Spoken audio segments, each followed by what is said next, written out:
everybody loved that Rocky. Yeah. Yeah.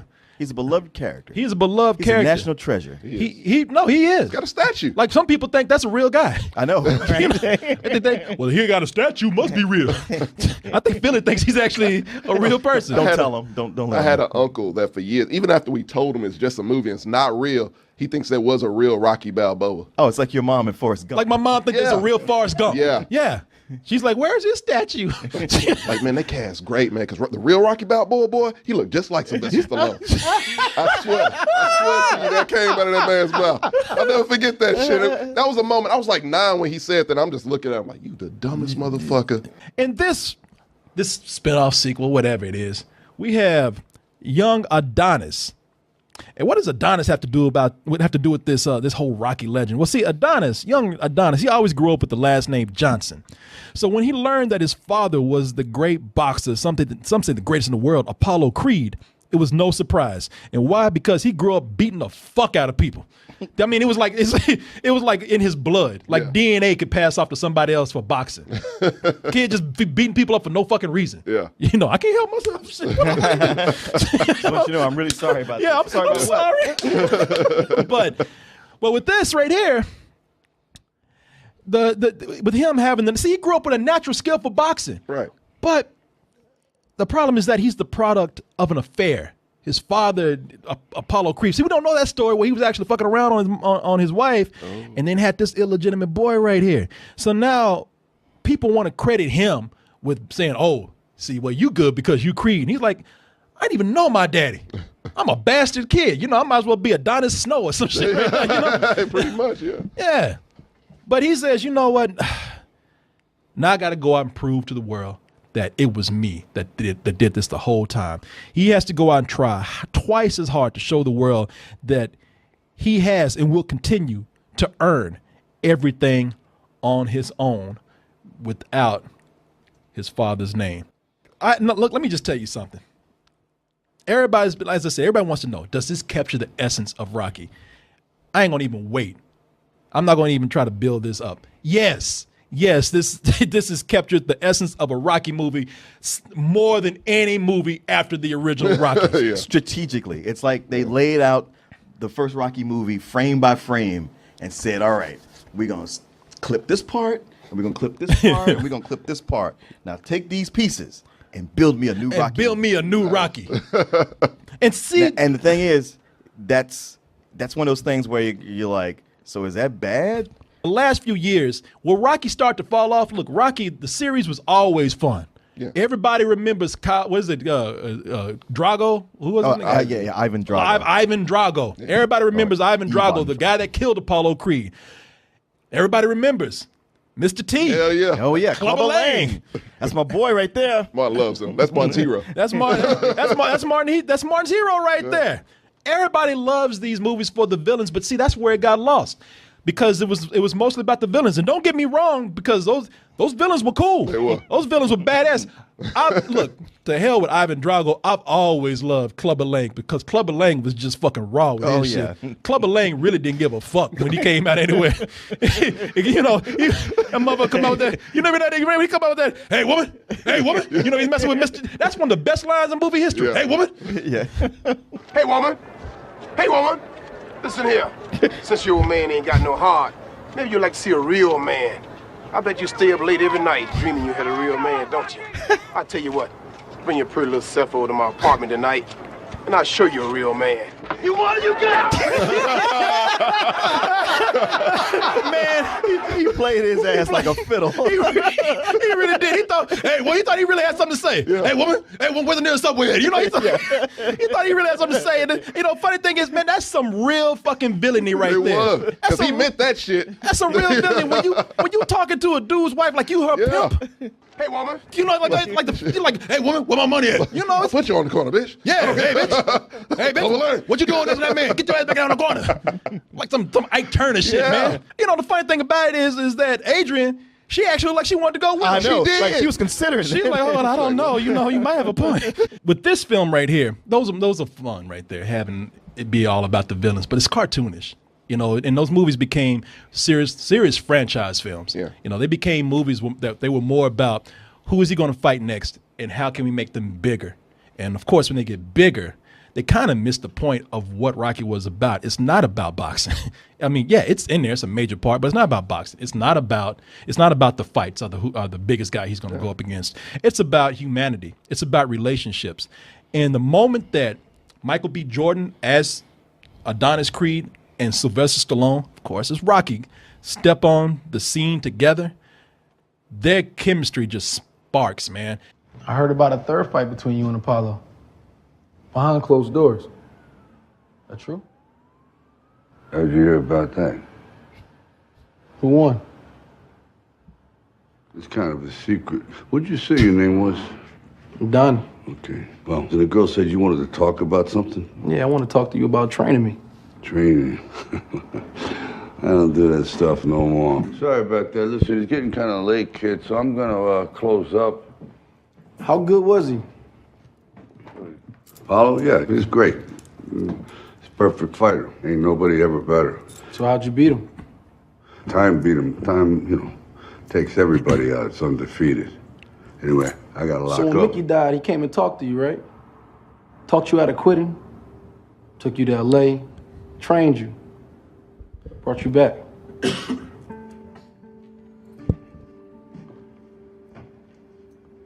How do you know all this? I watch How do your you movies. think? What are you, like a cousin? God damn, I'm his son. Shit. You punch drunk mother-fucker. Shit. How many times I got to spell this out for you? And it's funny, like all through the movie, everybody's like, they talking to him, everything happening. They go like, "God damn, you do look like Apollo Creed." does. though." I know. He really does, man. It's still out on how great of an actor he will be, but Michael B. Jordan, as an up-and-coming actor right now, I believe he's great.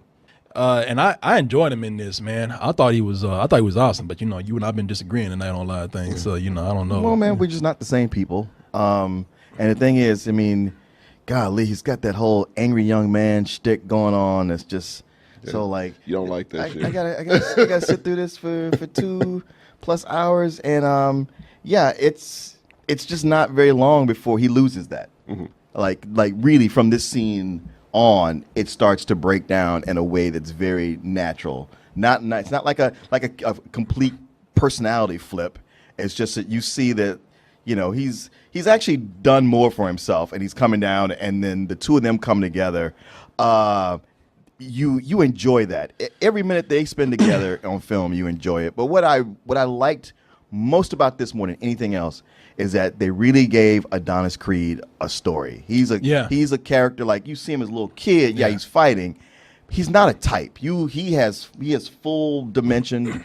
The girl that he gets with, she's the girl from Dear White People, right? She's the girl from Dear White People. I can tell you her name right here. It's Tessa Thompson. Yeah. I mean, she's a good foil. The way they come together, but Sylvester Stallone is amazing in this.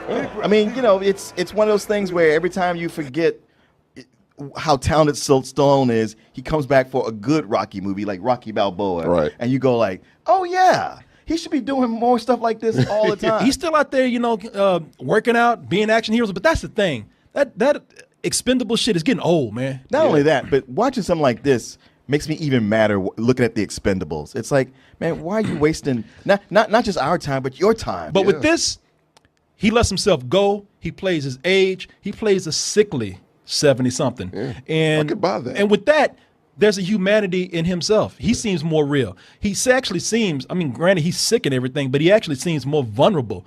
And again, I hate to keep saying that this is a more human Rocky than what we have, but Rocky has not been this human since the first film as he is in this, especially with his condition in the way that he starts to be a father figure towards Adonis Creed. Everything I got is moved on, and I'm here. But you know what? It's okay. Because I said to myself, if I break, if I'm hurt, whatever, I ain't gonna fix it. Why bother? And I'm just some bum that's living in your crib, just nothing. You're a good kid and a good fighter.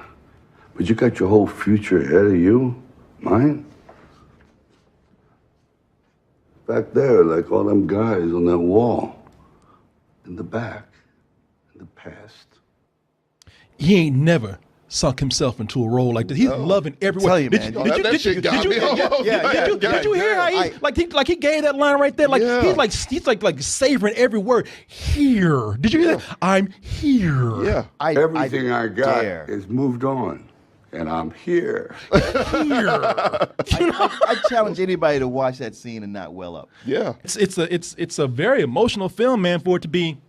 For this to be a Rocky sequel, I mean, you spin off whatever, but I've never had this kind of emotion watching a film that's pretty much about boxing, much less a Rocky boxing movie. Well, it does exactly what the first Rocky does, and is like how it makes you feel, because it does bring you from that ground up, and then it's such a feel good movie, and you're riding the wave of it, you love it, and then you hit this part here that's like very emotional, where you're like, well, damn, I didn't know it was gonna be like this in that movie. I thought it was gonna beat the shit out of each other.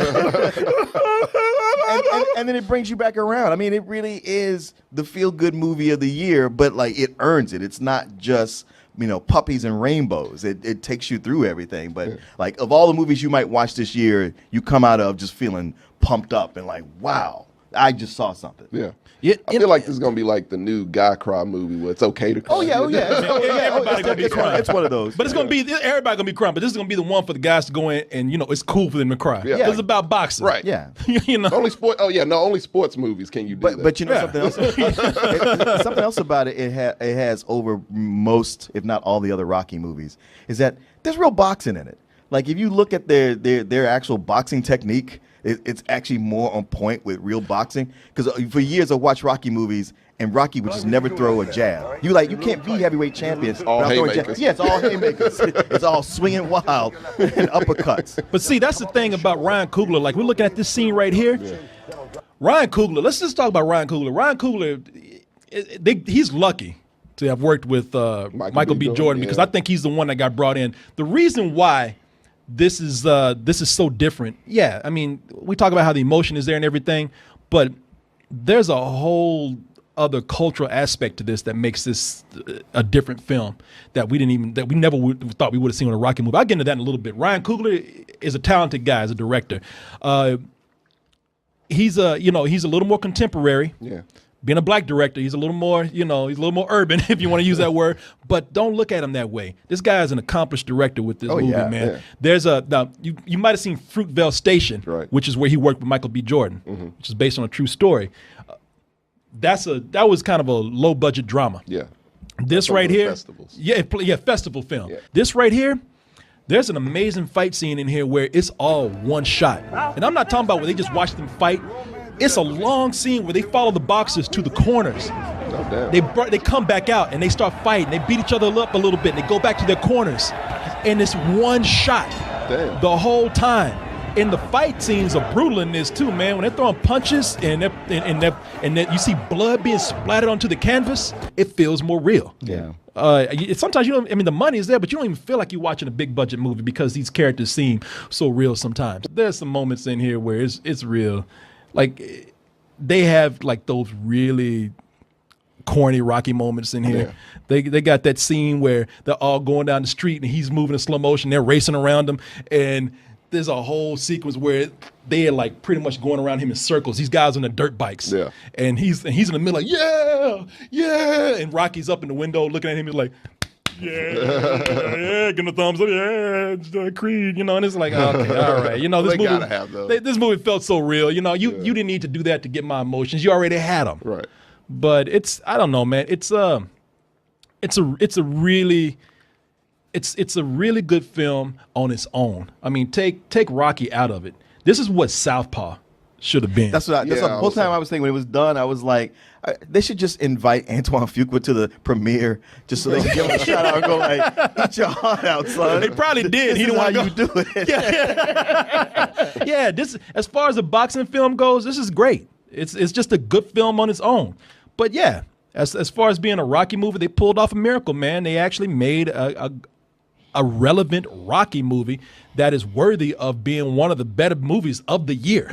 Yeah. And to be honest with you, say what you will about Michael B. Jordan, I'm still wondering if I still need to see some movies and think about it to see if he's worthy of getting an Academy Award nomination for Best Actor. Mm-hmm. But Stallone, Stallone, man. Yeah, that's what I'm just thinking. Too. Best I was like, supporting. Just yeah, from that exactly. clip, he better yeah. get something. Yeah. No, I mean, just what he does through the whole movie, but that clip especially. Yeah. Best supporting. Yeah, definitely. Yeah, so man, this is a high full price, man. Yeah, no, I agree with everything you said 100%, as much as it kills me to do that.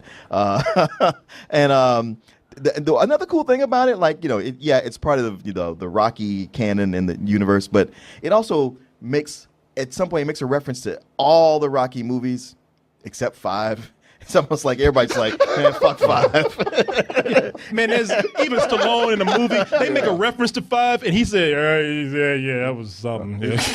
But it really. Don't let people. I mean, look. Don't think that we're being, that we're exaggerating. This really is one of the best movies of the year. To the point where people are just cheering at the end of the movie. Really? We fucking know what's gonna happen. We were still like, yeah, Creed. High-five at each other. Oh man, Yeah. I mean, people are. Everybody in the movie is good. What's her name as his adopted mom? Oh, yeah, Mrs. Felicia Huxtable. Rashad. Yeah, Felicia Rashad in this is good. I mean, and I love her because she plays one of them black mamas in the movie where Creed is tough, but he still believes that his mom will beat the shit out of him. I would have knocked you out myself. Looking, he's like, yeah. Man, Felicia Rashad is my mother to a T. Like, my mom looks like yeah. Felicia Rashad. And you Every look time I like that at when her, she talk to you. You goddamn right. Like, you can't even look at her. Like, that's the worst opponent he's ever been against right now. Yes, ma'am. Yes, man. Yeah, she'll knock me the fuck out if I say something. Keep my goddamn mouth closed. Look at that. Motherfucker looking at the floor. What you say, boy? What you say?